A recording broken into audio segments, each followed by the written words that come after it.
Salut à tous, donc de retour sur ma chaîne BecKnife. Donc voilà, on en profite pendant le confinement. J'essaie de faire des vidéos tant bien que mal du coup. Donc on fait ce qu'on peut. Voilà. Donc aujourd'hui on va parler de ce couteau. Donc le On-Off de chez Tony Lopez. Voilà. On va le sortir. Voilà la bête. Donc là on est sur un système comment dire, on est sur un système de clinch, pour ceux qui connaissent le clinch, de pical, bien évidemment, clinch pical. On est sur un gros pical, donc un gros joujou, donc on est quand même sur une longueur de 19,5 cm au total, ce qui n'est pas excessif, mais c'est déjà pas mal. Voilà. Donc on est sur une lame en XC75, donc un acier qui rouille, donc toujours traitez bien vos aciers. Là vous verrez, on voit pas sur la lame peut-être, mais il y a de la graisse, évidemment, pour le maintenir dans son jus. Donc on est sur une trempe intégrale, voilà, une émouture chisel en creux, voilà, on peut voir. Ok, on est sur du double edge, donc double tranchant, ici et ici. Voilà. On a un tranchant actif quand même de 8,4 cm, ce qui est un bon tranchant. Épaisseur 4 mm, on peut voir ici. Voilà. Manche en G10, donc moi j'ai demandé une toxification, donc manche en G10 toxifié. Voilà. Donc pour ceux qui ne savent pas, au cas où, la toxification c'est ça. Voilà, c'est de faire là on voit bien, de créer des aspérités pour que ce soit pas lisse, pour que ça accroche bien, bien en main. Voilà.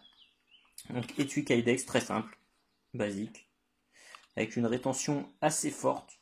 Donc moi je l'ai chauffé un petit peu, voilà, si des fois vous avez des étuis Kydex qui sont trop forts niveau rétention, vous les chauffez un petit peu au briquet comme ça.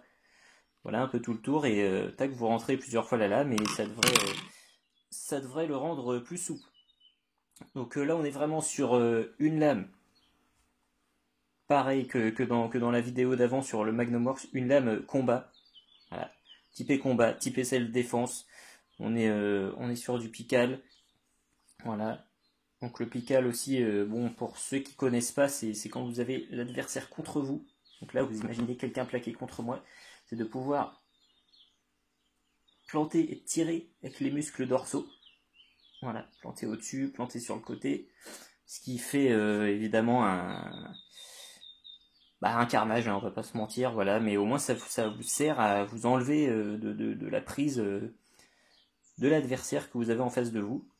Voilà, s'il est allongé sur vous ou quoi, ça vous permettra de bien vous dégager, en lui infligeant quand même pas mal de dégâts. Donc après, voilà, on va pas rentrer dans le débat, est-ce que c'est bien d'avoir un couteau sur soi, est-ce que si on inflige pas mal de dégâts, c'est nous qui prenons et tout ça. Voilà, vous vous renseignerez, on n'est pas là pour rentrer là-dedans, mais faut y faire attention quand même, renseignez-vous bien. Parce que, en rappelant que le port du couteau en France est interdit. Voilà. Donc on est vraiment sur une belle pièce. Alors on est sur un tarif de 230 €. Voilà pour cette lame. Et vraiment la prise en main est géniale. Il n'y a pas de souci. Donc on peut, comme je vous l'ai dit, trancher comme ceci ou directement comme ça. Voilà, par exemple, si on vous attrape le bras ici, pour vous empêcher de faire quoi que ce soit, vous placez la lame là, et vous tirez d'un coup sec, et ça va complètement peler le bras de l'ennemi, si je peux dire. Voilà. Donc vraiment une lame magnifique. Moi, ça fait vraiment partie de mes préférés. Donc Tony Lopez, vraiment, moi c'est un coutelier que j'apprécie, qui fait des belles pièces. Alors certains disent que c'est un petit peu cher parfois pour du XC75. Chacun voit ça comme il veut. Après, voilà. Et donc vraiment on est sur de la lame de self-défense là, aussi bien dans ce sens que dans ce sens. Il n'y a pas de souci. C'est pour ça que je l'ai pris en double tranchant pour ma part. Parce que souvent, bon, quand on a des picales, souvent, donc évidemment le pical c'est fait pour l'utilisation que je vous ai montré. Voilà. Mais c'est vrai que si on est dans un autre cas de figure, si par exemple ce côté-là ne tranche pas. Si je fais ça et que l'autre me bloque, enfin je trouve ça plus polyvalent de pouvoir taper aussi dans ce sens-là et couper dans les deux sens en fait, personnellement. C'est mon avis personnel. Voilà. Après, comme l'a dit Texurve, l'ami Texurve dans une de ses vidéos, le fait aussi d'avoir du double tranchant, c'est qu'on a toujours un tranchant vers soi. Donc ça, après, c'est de la manipulation, parce que c'est vrai que, comme il l'a bien expliqué, vous voyez, par exemple, le tranchant là vers moi, si j'ai une petite tape, tac, ça peut m'infliger des dégâts à moi-même, en fait. Si l'autre arrive, me retourne la main comme ça, c'est vers moi. Donc après, c'est de la manipulation, bien sûr. Voilà, c'est de l'entraînement, c'est de la manipulation. Puis c'est aussi un style, hein, on aime ou on n'aime pas, parce que le pical, c'est quand même quelque chose de particulier. Voilà. Moi, depuis que j'ai découvert, je suis assez fan. Je suis assez fan, franchement.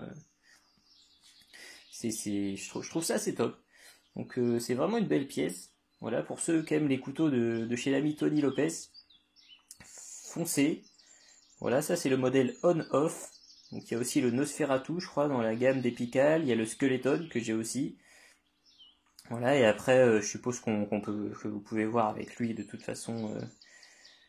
Voilà, pour des demandes un peu particulières.